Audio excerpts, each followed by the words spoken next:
Hello you guys, and welcome to my channel, or welcome back to my channel. My name is Katie and I'm so happy to have you here. Today we are talking about the Nikon Speedlight, the SB-700. So I'm going to be giving my honest review of this flash here. I recently upgraded to this flash, so I wanted to give my honest opinions, what I thought. It is Nikon. I shoot on Nikon. If you've been on my channel for a minute, you know that I shoot on Nikon mirrorless cameras. So I bought the Nikon Speedlight. I want to start this video by saying that I am not a tech guru. I don't know a lot of the specs, as they say, and other like more techie things. This is just, I bought it because another photographer friend used it and liked it, and I tried it out, and here's what I like and what I dislike. So it's a very practical review, what I like about this flash and what I dislike. We're gonna get into it. I purchased my flash from B&H, not sponsored. It does have this built into it, as many flashes do. It's very small, like short compared to other flashes that I've used. I bought it from B&H. I think it was refurbished or lightly used or whatever. So it did come with this that I put on my camera. I'm not gonna be able to put it on eloquently, but it goes on top. I keep it on there all the time. I just took it off for the video.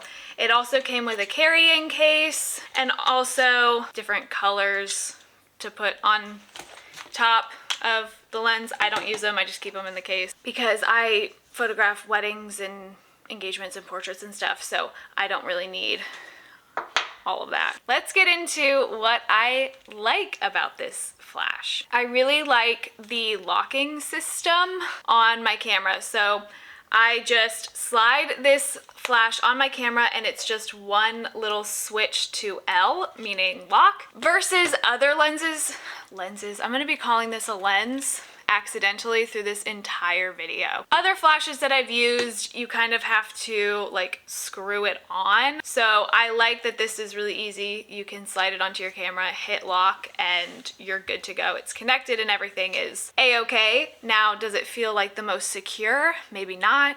If you jiggle your camera around a little bit, maybe don't do that. But I like the locking system personally. I also like the compatibility with my camera. I think the compatibility is better.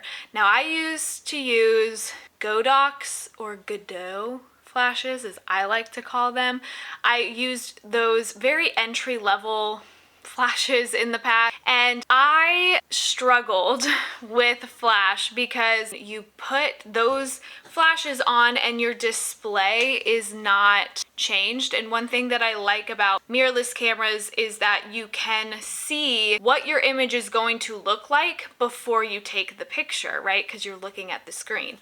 But when you put on that flash, and let's say it's really dark because you're photographing a wedding reception, you have to crank your ISO or like your settings to make the screen brighter because it wouldn't focus, so I had to make my screen brighter, and it was like a whole thing. And again, maybe it's me, but when I put this flash on, it makes my screen brighter. Doesn't matter my settings, which, you know, totally negates what I just said about being able to see what your image looks like before you take it.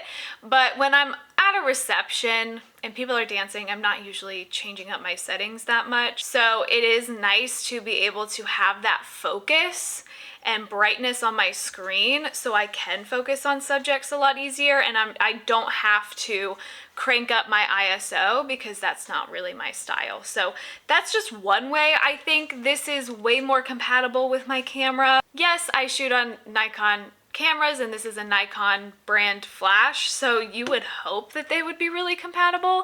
But that's one thing that surprised me when I got this flash, is my camera could focus really easily during those like dark receptions, and it just really came in handy. I'm sure there's other ways where it's more compatible with Nikon versus other brands. That's just one example of what I like about it. Another thing I like about it, I mentioned this earlier, is that it's smaller it's like shorter than other flashes I've used. This is just an example. I like that about this flash because it is a bit more compact. This case fits in my camera bag a lot easier because it's just more compact. I mean, does it need to be? No. Is it nice? Sure. Like, it's not as tall.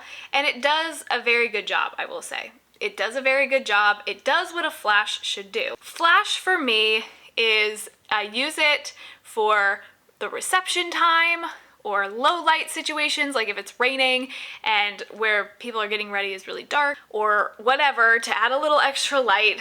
I am not, oh, I use flash all the time, I'm this expert. No, like I know enough about the settings to get by, and so based on my limited knowledge to get by with flash, it does the job for me. So I do really enjoy this flash. But there are some things that I dislike about it because I've used it for a few weddings now, and let's get into what I don't like about it. What I don't like, and this is what I don't like about a lot of flashes, is that batteries don't come with it. I would love it if flashes were like camera bodies where it had like a rechargeable battery, but it doesn't. So I had to buy, in addition to the flash, batteries. Now I bought these rechargeable ones that were recommended with it when I bought it from B&H. So I just like the rechargeable aspect of batteries. So I do think for the upgrade, I think in general, all flashes, I wish they came with batteries versus having to buy batteries now for the flash to even work. So I wish it came with a battery and a charger and all of that. So that's one thing I really just don't like about this flash, and like any flash that I've used up until this point. This is probably the most annoying thing about this flash is the button on the side here. The flash is like this. I can't move it up without pressing that button.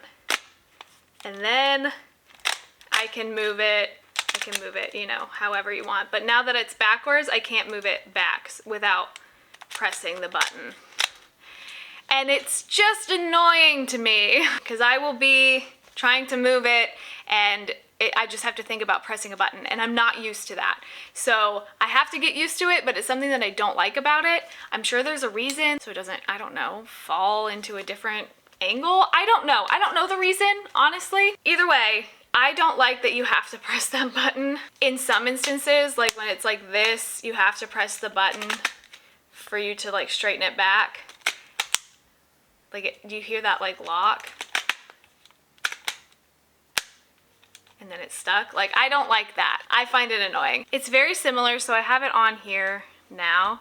Very similar to like the settings. If I just move this, it doesn't do anything. I have to choose this select button, and then I'm able to change the settings, which is something I'm not used to. I'm used to be able just to like rotate the little dial and it changes the flash settings, like to make it brighter or I was gonna say smaller. Brighter or less bright, darker, not as bright, I don't know. Like at a recent wedding where all the portraits were inside, I kept forgetting that I couldn't adjust it that way. I had to hit select and adjust it. So I don't know if that's a setting that's like defaulted on here and I just haven't changed it. I'm not sure, but pushing the button to be able to move this and then having to hit select and then edit it, like, is that a big deal? No, not really. But is it a little annoying? Yeah, it's a little annoying. And the last thing I want to talk about is the price. Now, this is not, in my opinion, an introductory flash.